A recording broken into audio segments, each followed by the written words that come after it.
So we're almost at starting time, so I'm just going to welcome all of you who may have just signed on.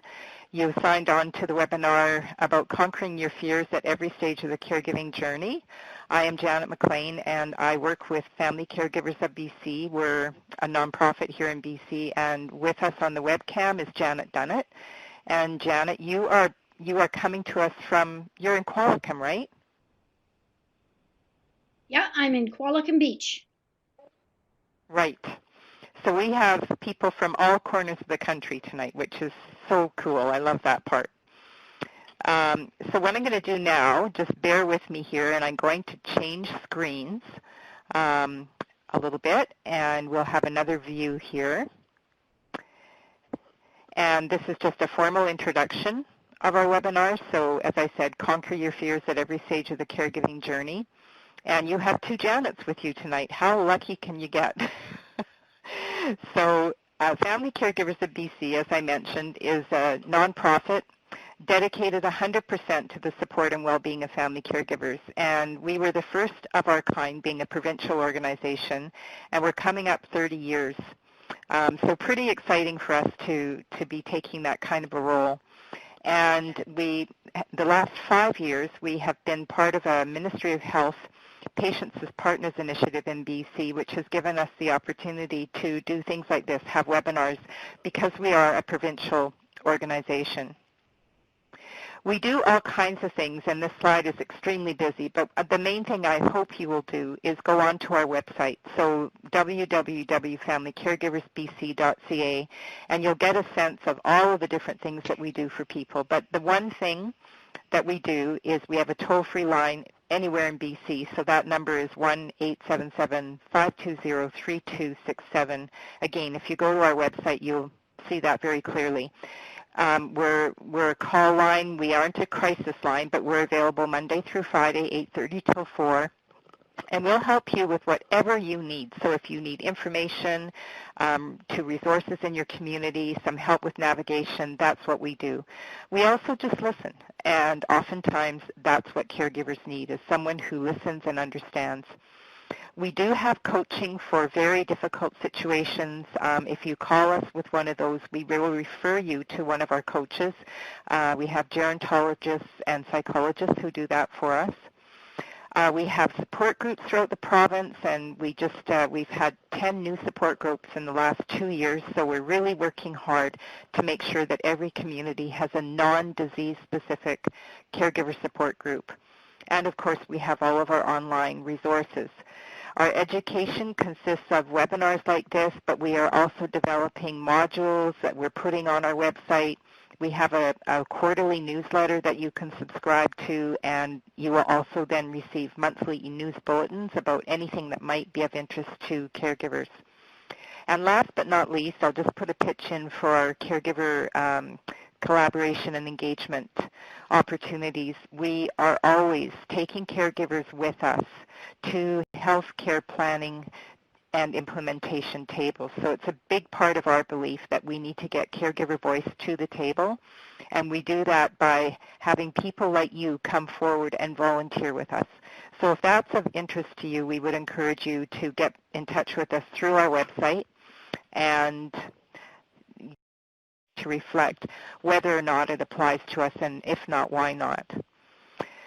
So I'm so pleased and thrilled to introduce you to Janet Dunnett, and Janet talks about herself as being a caregiver emeritus, and she's going to help us understand what she means by that. But Janet had a career in policy development and has spent the last 10 years as a ninja caregiver. And as part of that, she has written a book called The Dwindling, A Daughter's Caregiving Journey to the Edge of Life.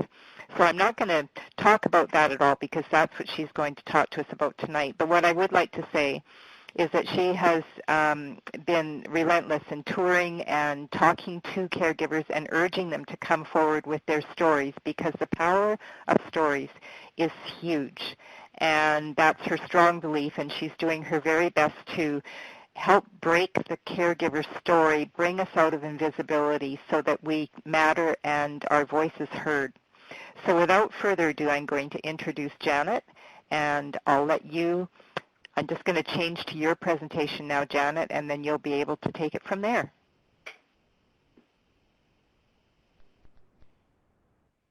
Terrific. Well, thanks, Janet, and greetings to everyone on this call. You know, it's great to be here live from my little home on the west coast of Canada in Qualicum Beach, BC. It's right on the western lip of the continent. And this webinar, you know, might be different than what you're used to getting from Huddle. And that's okay, because it's about binding my own lived experience as a caregiver to something that I'm going to call common knowledge. And I do have goals. My goals are that I deliver some useful perspectives and that we share information. And you know what? I hope we have some fun. So I also want to thank everyone involved in putting on the webinar. And it does take a team to do any of these things, especially family caregivers of BC. It is so supportive to so many ways to caregivers. And through the wonder of the internet, it can help you whether or not you're in BC. I also want to give a shout out to the platform that we're using for this, a Canadian innovation for caregivers called Huddle.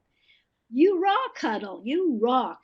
Not just because you're using the best of technology to pull us out of our caregiver isolation, but because you really get it about the importance of people helping people.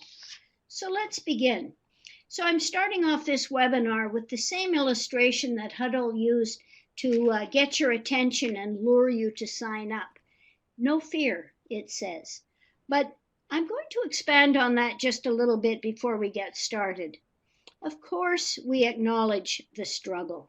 Just getting through each day of the caregiving journey can be that. Support to another's quality of life does give us plenty to make us proud, for sure, but it's an effort to do it while also keeping our own selves intact. So if that sick person is a caregiver, I see him or her as taking a leap of faith. And that leap, daily at times, is what I know all of us as caregivers have had to learn to do. But I'm here to say that those leaps of faith along that rocky road bring strength, and that's important. And it's important to acknowledge that it is not that there is no fear. In truth, we live through the journey with a jumble of emotions like anxiety, doubt, trepidation. It isn't that we don't have those feelings, but rather, having them all, we press on and do our caregiving anyway. So now that I'm a veteran caregiver, an emeritus, you could say, I have a broader point of view looking back on it all. I believe we can all aspire to be something that when I was caregiving seemed totally unrealistic, even impossible, and that is we can aspire to be caregiver strong. You know, you recall that motto that so many cities took when trouble hit? There was Boston Strong, there was Vegas Strong, and then there was Toronto Strong. And they were all making the same point. Getting through the trouble, tough though it was, rather than succumbing to all the fears that everyone had at the time, was actually a decision that was captured in a motto. So I say, let's think of the idea of caregiver strong. So what does that mean? Well, it's in the title of our webinar, Conquering Our Fears at Every Stage and of the Caregiving Journey. And it means we all know there are smooth patches where we can enjoy the scenery and scree slopes that terrify us, where we need to keep in mind every step we take and really just endure. We know on our journey we might get lost. We need to get help to find the way back to the road again. Or we might just get sick of the whole thing. And then we know we just need to take a breath or two. And we know that everyone loses the way. And we know that everyone gets fed up. And we know that's just the way it goes. But here's the thing. Knowing a little bit about the tough terrain and what to expect helps us all meet this aspiration that we should have. Caregiver strong. So here's how I hope our time together goes. I'm going to work my way through an introduction to the meat of the matter, examining the stages of the caregiving journey. At least they're the stages that I encountered. I'll try to fit in some of the tips as I go along, or at least highlights of what I learned was important to keep in mind. And some of the tips are because I did them and it worked out well, and other of the tips are because I didn't, and looking back, I sure wish I had. And then I'm excited if there are enough comments or questions that we can keep on talking, and I hope we can have a bit of a discussion as you who are listeners bounce off my story with your own experience. Of course, everyone's story is unique, and that's the first thing to say. And I know that there are many kinds of caregivers too. We'll talk about that. But first, I just want to say that I'm going to lump everyone with their different stories into two groups just to keep our language simple. Whether you're a son or a daughter or a spouse or a friend or a family member, you're the caregiver. Now, actually, you're the care partner in a give and take relationship, a dance even. But let's just say caregiver. And let's just call the person at the other end of the bargain the cared for. Now, I'm no expert, but I'm guessing that what I talk about will ring true with caregivers no matter what their specific circumstances are. But I think it's important to take a moment to unpack that word, caregiver, because of course, we're not all alike. Well, are you a caregiver daughter or son, torn between your job and your kids and your boss, and with all the special challenges that being in the sandwich brings you?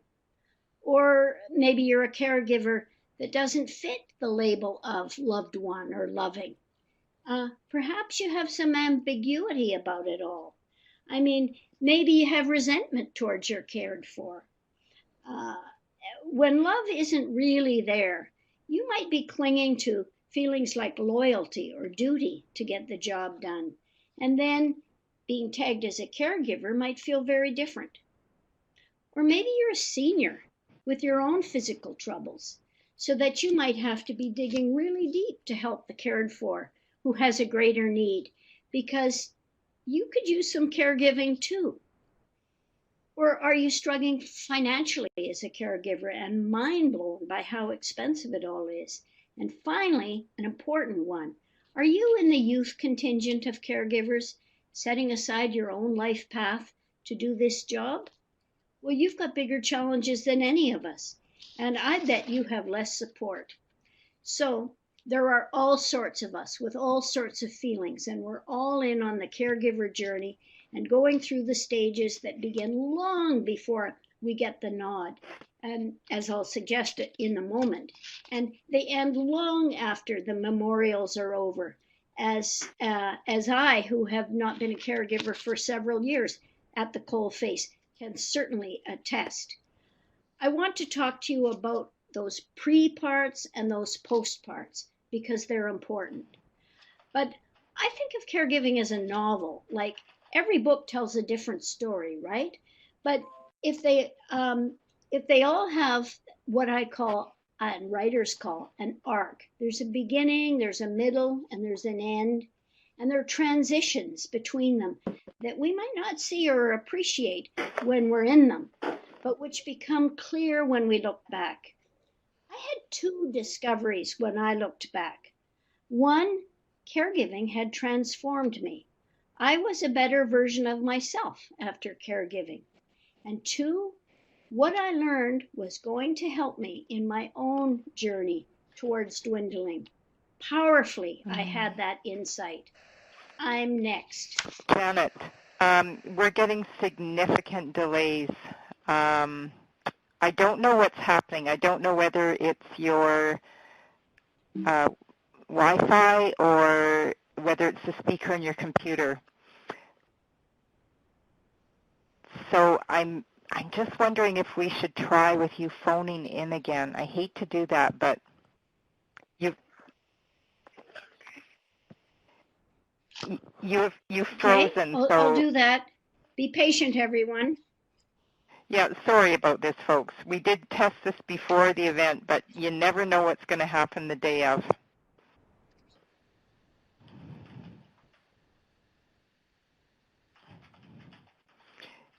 I think the challenge is going to be when you call in, then we're going to have that echo happening, but let's see what happens.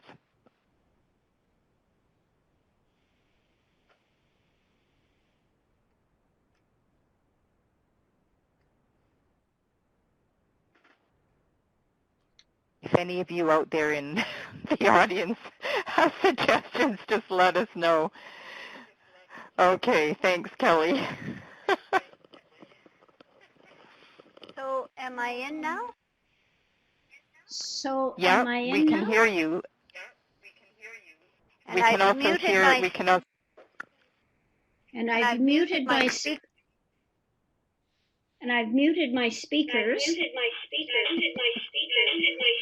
Uh-oh. Yeah, I don't think this is the answer.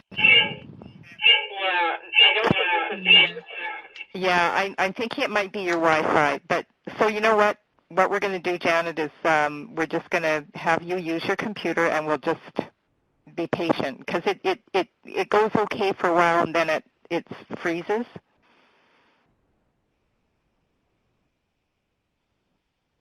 Oh dear. Okay. So I can't see a pattern. Dear. But Okay, where you left off is about how the caregiving journey can change you. Yeah, they're saying they can still follow you. right. So I wanted. Okay, well, I wanted to talk about my personal caregiving story a bit, just so you put me in the context. And I'll give you a quick summary. I'm sure many of you on this call are going to say, well, gosh, that sounds like my story too. And that's the way it is. Well, when my caregiving started, I was looking forward to the end of my 30-year career in government. And I loved it, and I planned to go on for many more years after 65. But that was not my story. Caregiving got in the way. First a little, then a little more, and then a whole lot, and then it took over my whole life for a while.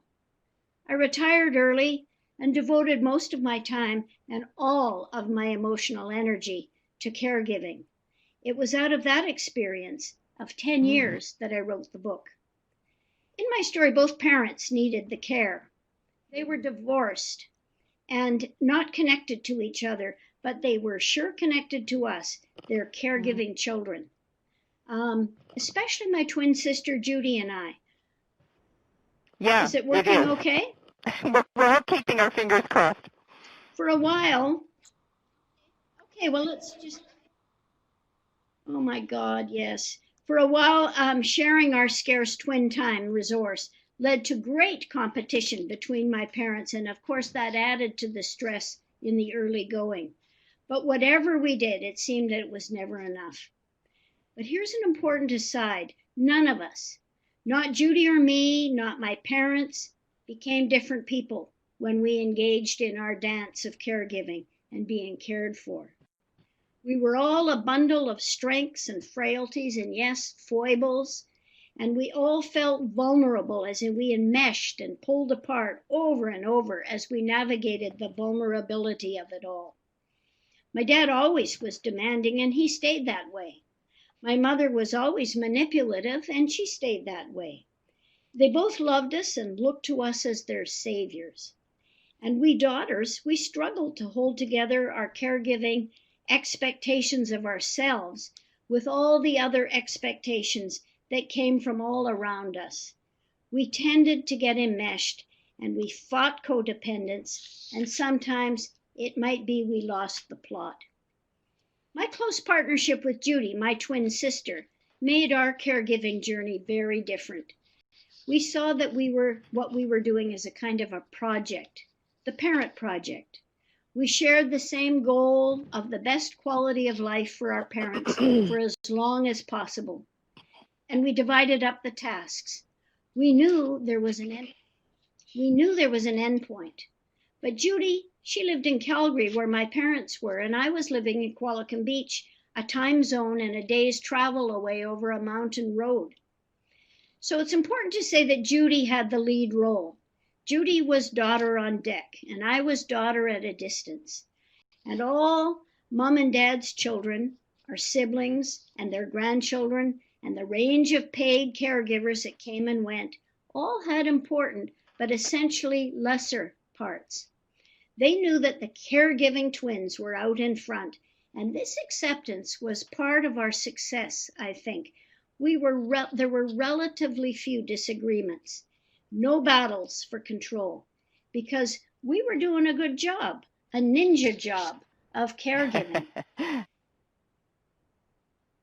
So here we were, the ninja twins. I'm on the left in this picture, and we've decided in this picture to invite ourselves into a parade that's held in a district in Calgary that does the Lilac Festival in the spring. And I show the picture to prove that we really were the twin team. But the point I want to make is that we had a lot of joy in our journey through caregiving. And perhaps that sense of fun that we could find was our secret sauce. There was plenty of grit in the caregiving decade, but there was some bliss as well. But here's my other point. Daughter on deck, daughter at a distance. We had different job descriptions in the same parent project. Now, I've often heard the lament, oh, I wish I could be more help, but I live so far away. And I do get that because I lived far away too. But it's just another kind of job description. Distance is not only an excuse, but it's missing the potential that you have for a certain kind of caregiving that is very valuable. Here's what I mean. I'm just going to mention 5 of my daughter at a distance jobs so that any of you listening who are at distance caregivers can see how you fit into this. 1, the biggest job was respite. For years, my home either had Mom or Dad as a guest, or I was in Calgary with Judy while she traveled on business with a little bit of rest tagged on to the end. It was very important for Judy to be able to plan respite, and Mom and Dad also liked that break from being cared for in the Calgary way. The second thing is I was the attentive ear. I was Judy's shoulder to cry on, or the non-judging listener to all her feelings that ranged from anger to frustration to guilt and growing sadness too. We shared the moments of joy as well, such as when a treatment was found, or a medicine worked, or some wait list was vanquished when we thought it would never happen.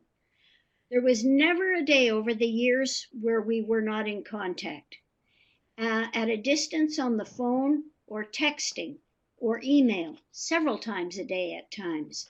Judy always had an outlet. Her resources never boiled over for very long. But with technology, distance is not a big barrier to distance caregiving. Now, I was the knowledge broker, and it meant I did most of the research that had to be done to understand all the conditions and the meds and the treatments, about how Alberta Health Services worked and what its methods were in the crucial transitions from one level of care to the next, and decisions that so often seemed frivolous. Judy couldn't do it and still be at the bedside as the bedside angel, and I could. Oh yes, system navigation, who to talk to about what, and when to reach them, and all that. It's somewhat easier on long distance because somehow everyone agrees that that kind of time is valuable and shouldn't be wasted with me on hold. I did the record keeping, and I was meticulous. Each parent had a 3-ring binder with every appointment and every change of medication, every new symptom, every side effect, kept with phone numbers and names and questions to ask in the next round. System navigation is a crucial task, made simpler with excellent records to fuel the problem-solving discussions. And then there was advocacy. I was the challenging advocate. Now, my mother, who had been a nurse in her heyday, was anxious that in getting what she needed for her care, We did not become seen as troublemakers.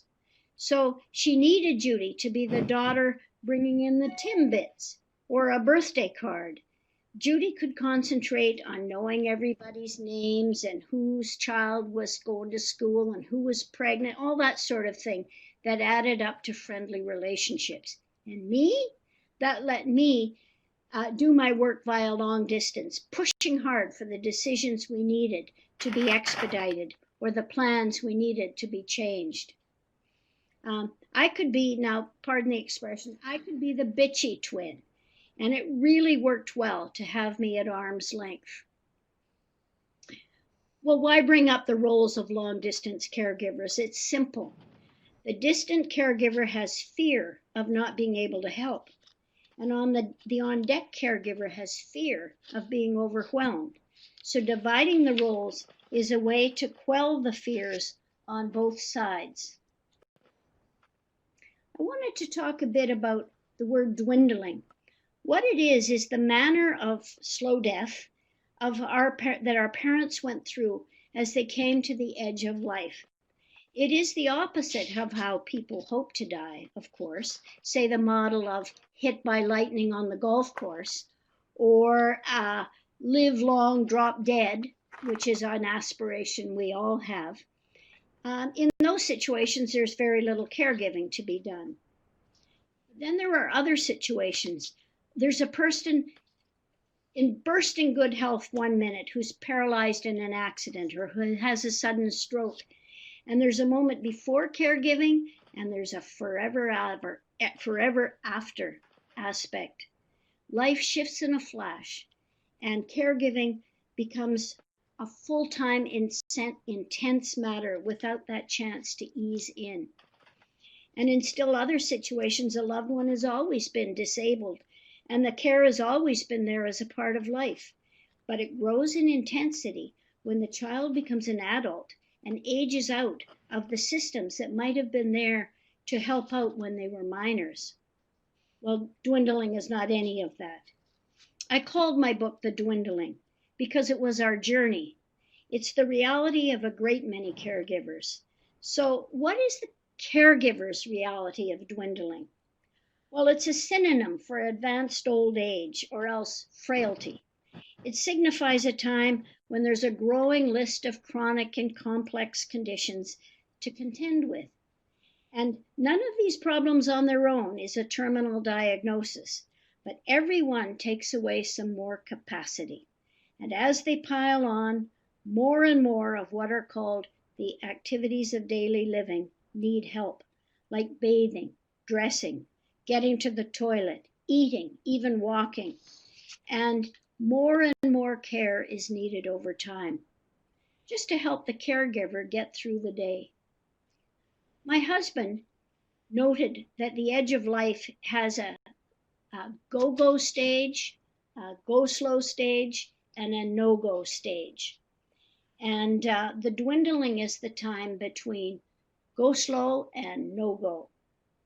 And by the way, it's likely that this is going to be the way of dying in the new world of the future. Researchers are telling us that 7 of 10 of us hitting 65 today in good health are going to be dwindlers with several years of care needs ahead.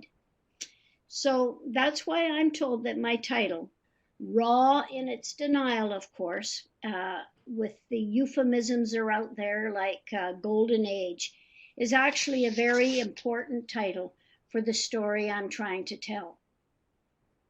Okay, it's time to get down to the stages of caregiving in that arc I spoke about, beginning with the time way before, long before, caregiving is on the horizon. Who takes up the caregiving role and who does not? Well, I want to pose a question. Maybe it's a thought experiment for many of you who have not thought about how did I get into this in the first place? One way or another, the caregiver always has to say yes. Well, in my experience, I believe that I was always a caregiver. I found this picture of Judy and I at age 7 when I was writing my book and thinking about this conundrum. Well, here we are, happily at work at the sink with Mom looking so happy to have us and my father tagging the photo, Mother's Little Helpers. The twins look proud. We're not disgruntled, and I believe we have felt the love and approval of our parents coming when we were being Mother's Little Helpers. I know my other siblings didn't have pictures like this, and I know that they didn't feel that this was their way to get love in the family. Being saintly? Yes. Artistic? Being a problem solver? Yeah. Being the youngest? Yes. Everyone had a way of getting approval. And for Judy and Janet, our way was being Mummy's little helper. Well, perhaps I'm getting ahead of myself just a little bit. Siblings have relations in that time before dwindling sets in and caregiving needs emerge. But what was true in my family was that we shared a relatively unconditional love for our parents and respect for their raising of us. We would joke when we got together, well, at least none of us has been to jail, and that proved we had been parented well. But what is not worth noting in the time before caregiving, beyond sibling recognition of quirks, can become a source of real resentment and division when the need for caregiving starts to emerge and press in. In my family of 7 kids, there were frontline caregivers, siblings who appeared to be in denial about the changes, and siblings who backed away for reasons of their own. There's something very important about this because it would be my guess, based on experience talking with many caregivers, that sibling engagement, differing engagement of siblings is a source of great stress. So, if I have a tip to offer, based on my thinking back about what could have been handled different in my family, it's this. Work hard to find forbearance for others who share the love but do not share the same perspective.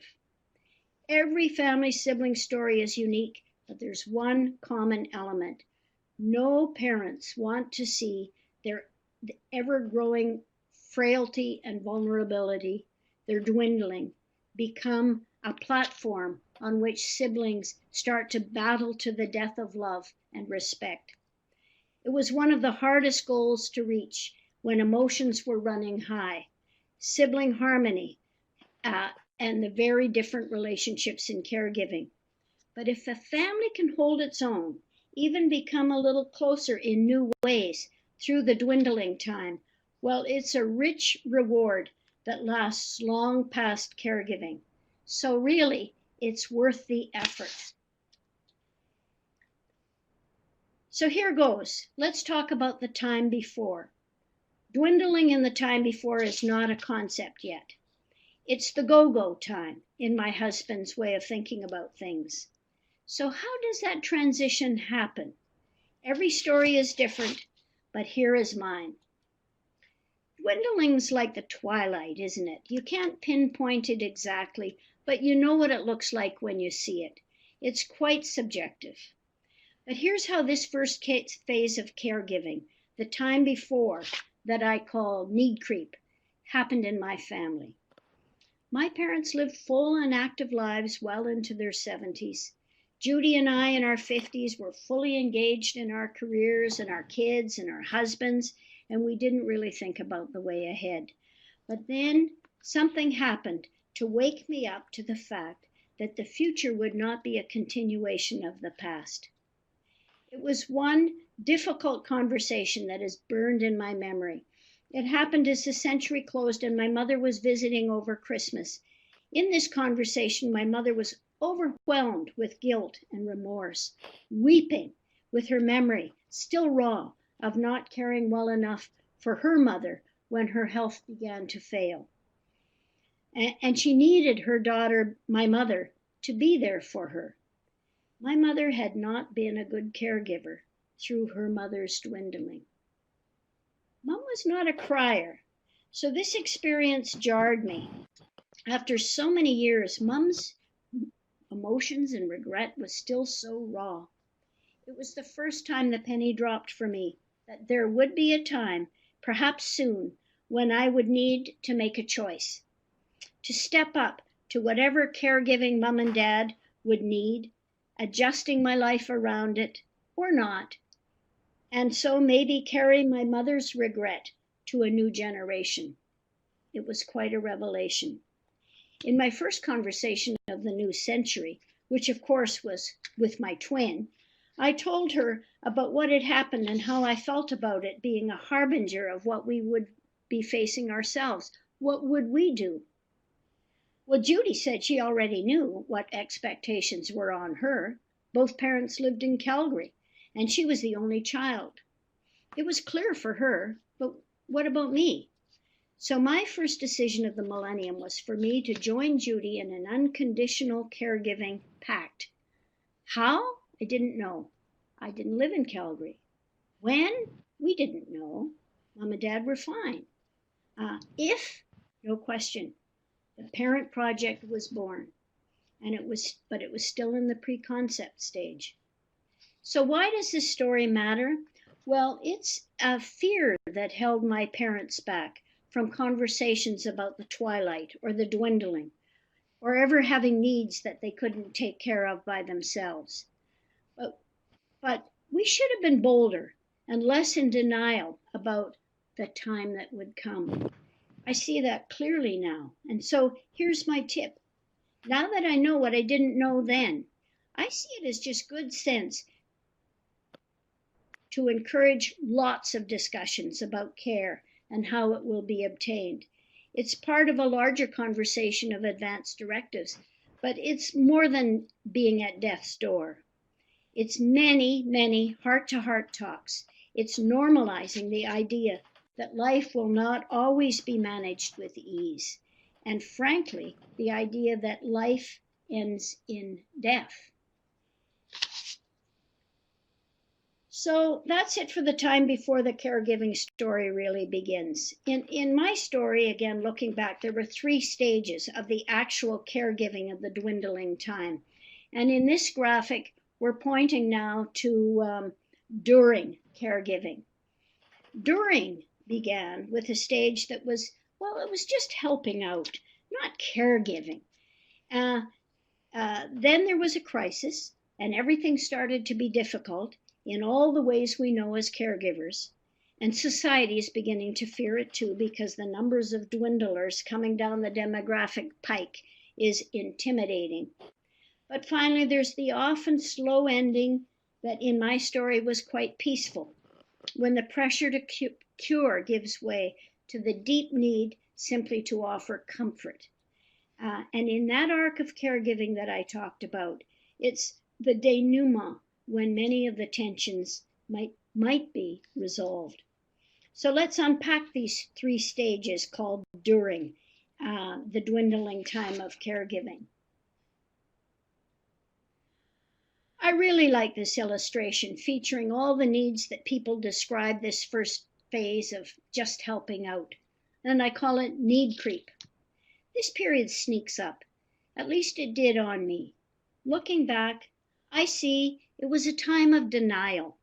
It was a time when the caregiver is probably spending more and more time in helping out with this or that, nothing too big, but a lot of it.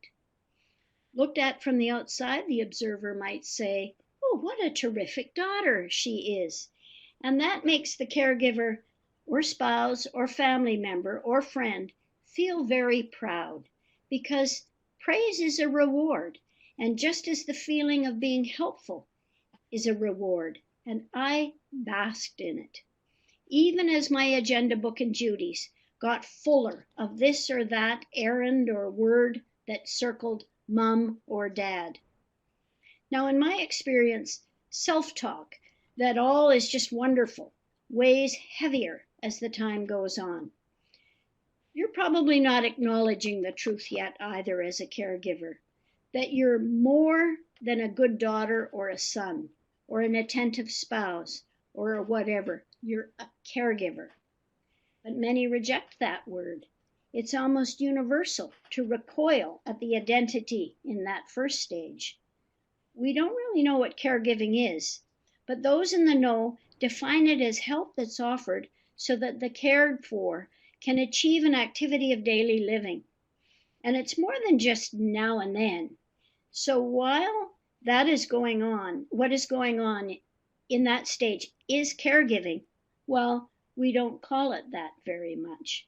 And that's a shame, because accepting the identity brings with it a kind of support that is otherwise not offered or accepted.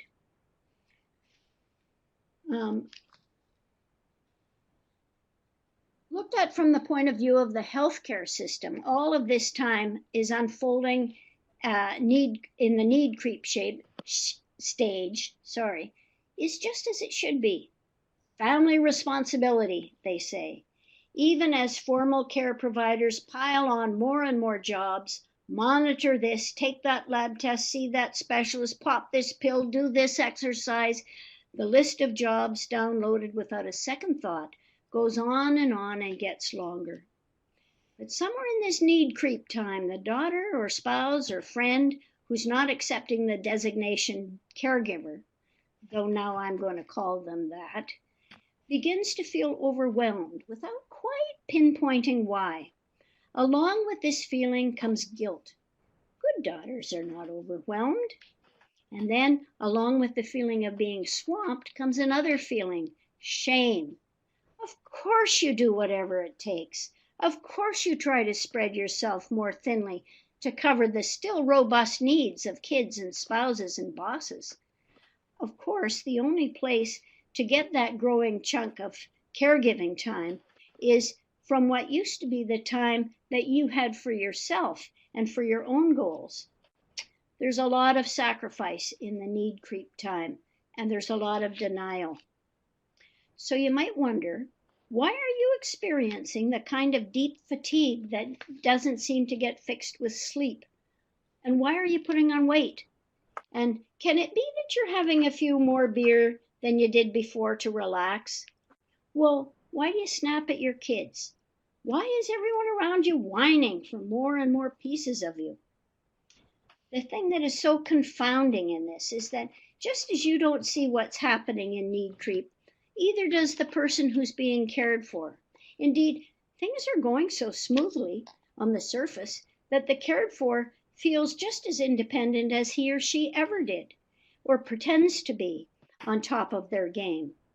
There can be frustration with "back off" one day from the parents and "please help" the next day. "I need you." It's very frustrating. Well, as we all know, and like I've said, need creep can weigh us down for years. And here's the thing. If you, the caregiver, is feeling growing stress, so is the cared for. Admit it or not, they feel their age. They feel their declining strength or stamina or brain power. They feel a growing vulnerability that, of course, they can't admit. So usually no one is talking about it. Dwindling is such an uncomfortable place to be in, to acknowledge. Remember my tip about conversations. It's even more important now. And looking back at this stage, I've concluded that as caregivers, we took on 3 roles. 1, we kept up a pretense of independence. The caregiver works hard at that. Success is if the caregiver feels no wounds to his or her dignity, because they don't want to be a burden. To rage against the dying of the light, as the poet Dylan Thomas put it. To fight the way for the way things were. That's what's going on with the cared for. So the second role is to be the support, usually behind the scenes, that helps the cared for still feel that there's a reason to get up in the morning. The great loss in dwindling is of what psychologists call purpose and meaning. And without that, malaise sets in. And the caregiver sees that and works hard to fill in the blanks so that purpose and meaning still flourish. I read to my mother when she could not see to read. Judy and I put on tea parties so she could entertain her friends like she always had. We took our father on increasingly difficult outings, like to museums and galleries and lectures that he still loved because he knew they were what he always loved. Every caregiver will know what is in their particular situation that gives that all-important purpose to their cared for. And they see that delivering on that is one of their roles. And the third role is to begin to think about what the boundaries are. And that goes both ways. The cared for has to figure out what is needed or wanted and what is an invasion of privacy and so should be delivered another way. Well, my dad, for example, insisted on taking the bus, which he could not do. So we set up a chauffeur at considerable cost so he didn't need to ask for a drive. And my mother, who lived just 4 floors below Judy in a high-rise, had to establish that when she wanted company and when she wanted to be left alone. And even though Judy saw the emergence of the blues in Mom, she had to go with that boundary. But for Judy, it was so tough to set boundaries on her time. In fact, she couldn't do it. No healthcare provider, for example, ever asked Judy, well, when would it be convenient to bring your father in? Ultimately, she had to back away from a job she really loved. So if you're lucky in this need creep stage, you'll have a friend, like I had Judy and Judy had me, who will let you emote your emerging frustration and ambiguous feelings about it all. But alas, you'll begin to suspect, if you attend to the vibes, that some of those friends are getting impatient and even dropping off your friend list. Don't you have anything else to talk about than your mother? They might complain. And it only takes once for you to recoil, and then isolation sets in. So here are my 3 need creep tips. Tip 1, set boundaries. Manage those isn't it fun pretenses. Call it what it is. You're a caregiver, and though it's true, things are probably fun sometimes, it's coming at a cost. There's a danger. The more you do for someone who's still capable of doing it for themselves, the less they begin to do. And not only does this suck you dry, it robs independence and dignity from the cared for. Now, I'm not saying it's easy. Boundaries are a gray area. But if you stay tuned to yourself, little bells will go off, and it's my advice to attend to the meaning of those bells. Tip 2 in need creep, cultivate that willing ear. That's for a good reason. Saying things out loud takes the sting out of them sometimes, and saying them to someone who will listen and give feedback, well, there's a source of encouragement and even answers. But of course, not every ear is a good one. Try for a non-judging ear that will not launch into, here's what you should do, before you even ask for help. Those kind of people are rare, but they exist in support groups, and I hope we talk about that. You can join one, but you can invent one. There's something you can find online. It's called a meetup group, and anyone can set one up, as simple as let's go for coffee and a walk. Real time, real people who get it about the dangers of need creep.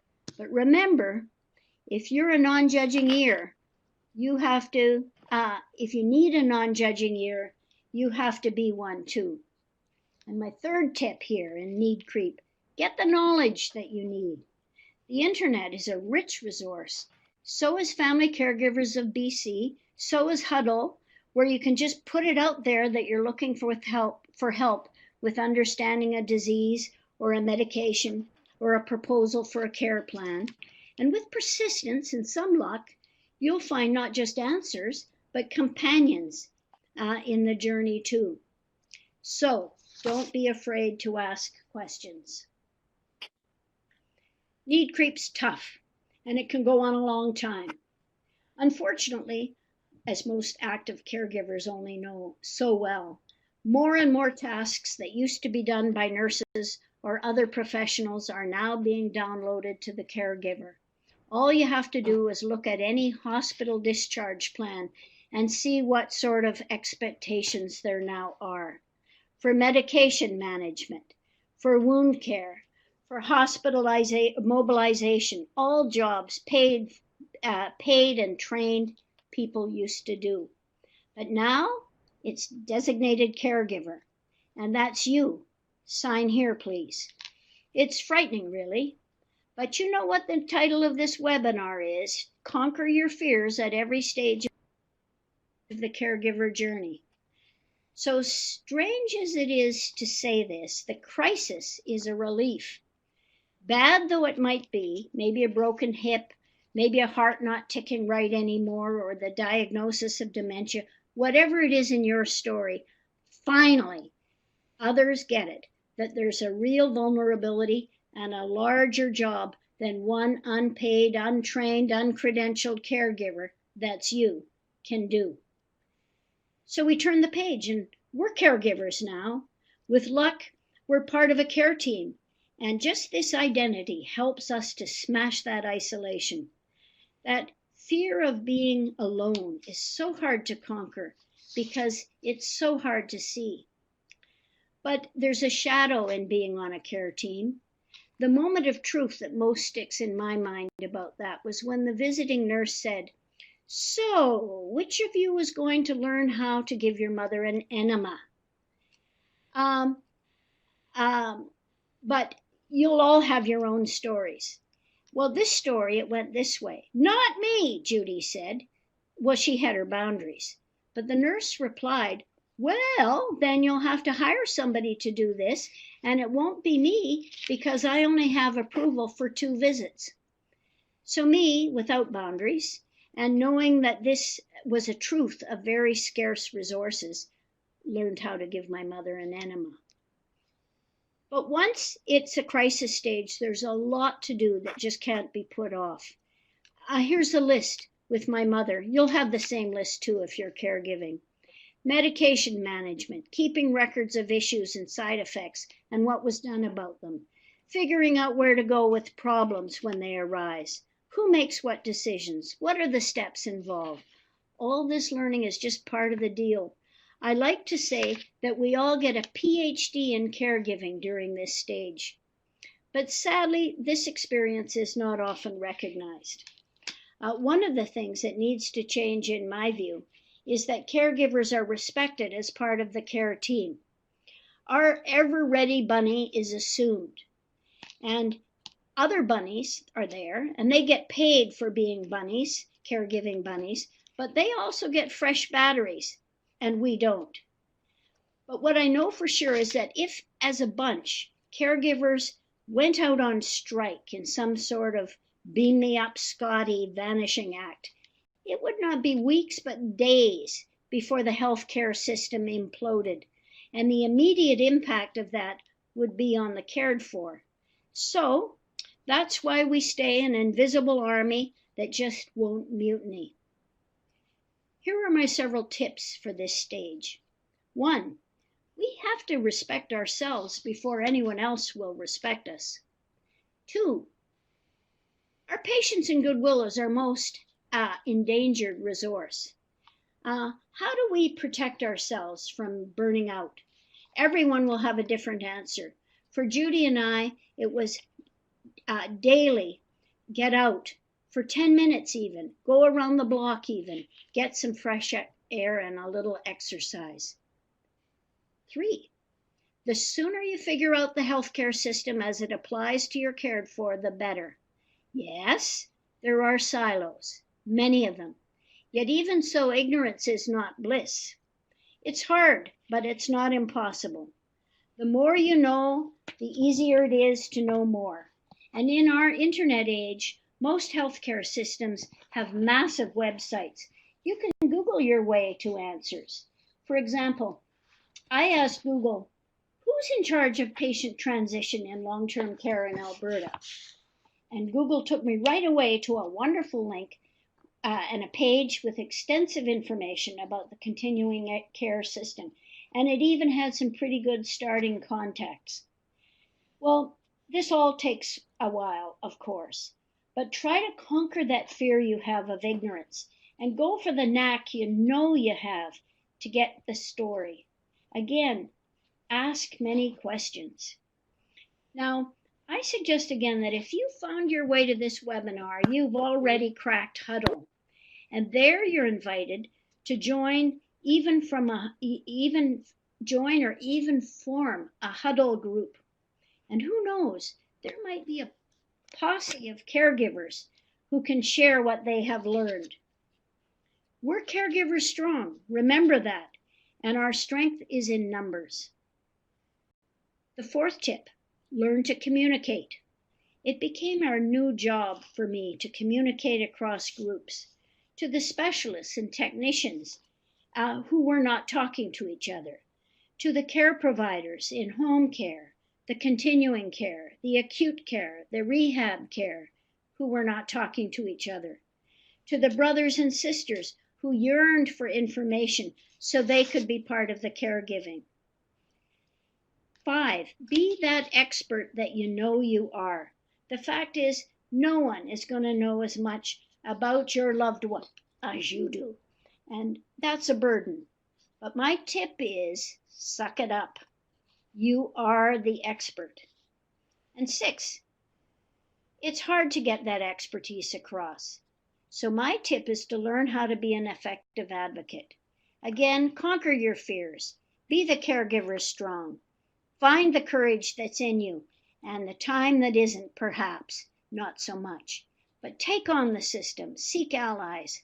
We'll start with Family Caregivers of BC, if you live in this province, or hit up Huddle. You won't always win, of course, but you'll learn a lot in losing that you might use in the next battle. And yes, there will always be a next battle. Well, sometimes I felt energized by advocacy, especially when I won even little victories. Mostly, though, I admit it was a drain on my patience. So my tip is, don't be hard on yourself. Among all the things that we don't know, there's one thing that we do know, 100% we know it, and that is, you're not going to be perfect. But here's the good news. In the struggle to take on all this new learning and thrive in all these new roles comes unexpected strength and skill. In truth, I became a better caregiver as the months wore on, even though the care needs were more challenging and demanding and draining. The job got easier. I knew which mountains I would not be prepared to die on, and what that meant for my parents who had tried to dwindle in their own homes was that actually they needed to go to long-term care. And that felt like a failure, but it really wasn't, because the job of caregiving doesn't end in long-term care. It changed. It involved visiting and filling in care cracks in the monitoring, but it was being a daughter again. And the thing that I was happiest to lose, actually, was having to give my mother enemas. So obviously there are personal dangers in this stage of crisis is the norm. Sometimes your growing expertise comes back to bite you. More gets piled on. You're bound to be tired out, overwhelmed with warring emotions, whatever your individual story of caregiving might be. And they include ones that are barely acknowledged yourself, let alone you're able to say it out loud. And the worst of all is, why don't they just get it over with? But now, if you think that, know you're not alone. Caregiving is overwhelming. But there are other feelings, less stark perhaps. They're ambiguous and meshed with love and loyalty and pride at what you're accomplishing. You won't be alone with anger, frustration, guilt, loneliness, shame, grief, feelings, all sorts. And they can be tangled so much that if anyone was to ask, how are you feeling? Well, the answer would probably be a big lie. Fine. And then you get the feedback on that. Well, if you need anything, just ask. And that's something that I think makes most of us as caregivers just feel our skin begin to crawl. But not fine is too hard to explain. And what would you ask for anyway? And so I have to talk about the danger of this time, which is compassion fatigue, followed by burnout. It's hard to come back from that, so it's better not to wind up there. The answer is something else than fine, but actually it's up to you to figure it out. Judy and I had a list of things that anyone who asked could pick and choose to do. Read, feed, friendly visit, so we could go and take the afternoon off. Can you cut toenails? Can you trim bangs? Can you do a massage? Say the rosary? Can you bring in a serving of lobster bisque to tempt an appetite? We were surprised at how many helpers there really were, given that direction of how to help was needed.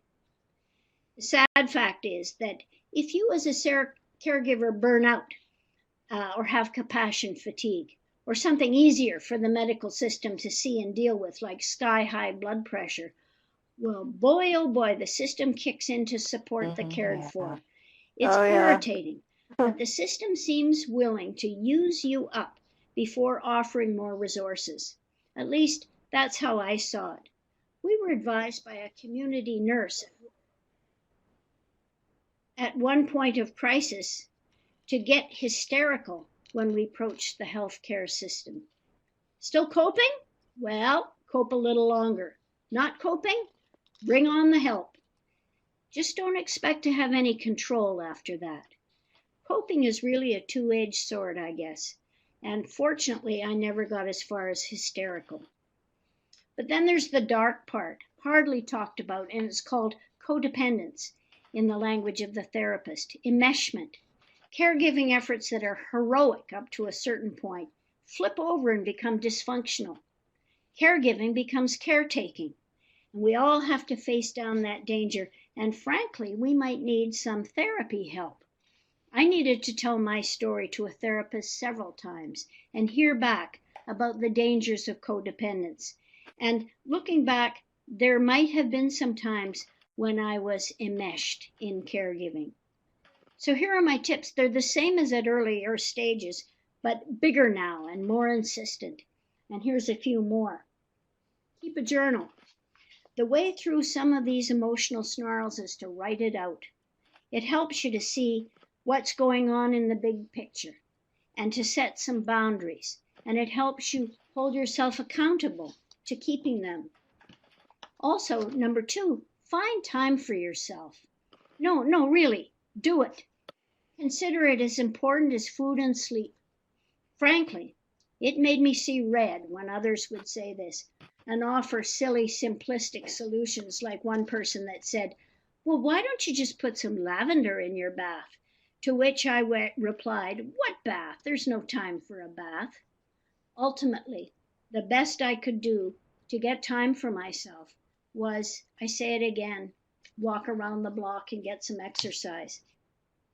And the last tip here is take help. Those walks always took place when any paid caregiver arrived or anyone came into the house and asked, what can I do? And I always said, well, sit with mom or sit with dad while I do fill in the blank. I say it again, I'll say it again, take help. Sometimes it might be more trouble than it's worth the first time. But of course, no one is as good as you. But if you're lucky, there can be a slowly building scaffold of support for the times that are to come. And so we come to the last stage of caregiving, the denouement. I suppose it's a matter of luck to get this gift of caregiving, but I find this when I talk to people, one way or another, I speak of the tender time, and I find that my experience seems to be shared. I see it as just part of the arc of caregiving. The heavy action is just about over. There's more to come, perhaps in the new experience of palliative care. The care that's offered in hospice or through palliative care is also called comfort care, and it means that the gears have shifted away from cure, from fixing what can't be fixed. Advanced old age can't be fixed. And that means that all the efforts of care providers in palliative care are directed to whatever it takes to relieve pain, anxiety, shortness of breath, whatever the symptoms are that need comfort and prevent comfort. the end of the struggle to fix what can't be fixed actually opens up new territory and, truthfully, the most important work of caregiving, coming to terms with life at the end.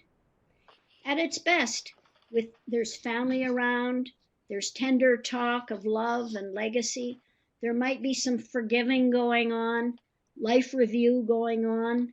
Those that work with the dying say that those are the things that most people want to accomplish when the twilight fades. And once again, it's the caregiver that might organize these things. Surrender at the end of life is hard to do. There's fear in doing that. Did I give up too soon, you might ask? But it can be a time of great peace, so be prepared to surrender. It's your job now to be present, just being. Not running around, not doing, just being. In the middle of the storm, it's hard to imagine that the storm is going to be over. But it's one of the great gifts of caregiving to be there when there is the calm. Now, looking back at my own caregiving, I'm immensely grateful for the time of some months that we had when both Mom and Dad had changed their directives to comfort care. And it was offered at home or in hospice and in my dad's memory care unit. But it was all palliative care, a set of values, really, to get the best life possible to the last breath. And that's not a place, but it's a way of thinking and doing. So now caregiving ends, but there's one more stage. It's ruminating on what you did, grieving, and it can go on a long time and rise up to bite you when you least expect it. I had a coffee yesterday with one of the finest caregivers I know, the husband of one of my best friends who died 2 years ago after a long slide through cancer. And he told me how he was on a road trip and he had to go to the bathroom and he pulled into a rest area. And there he recognized it as a place he'd been to with Suzanne, and before he knew it, he was sobbing. 2 years later, he was sobbing.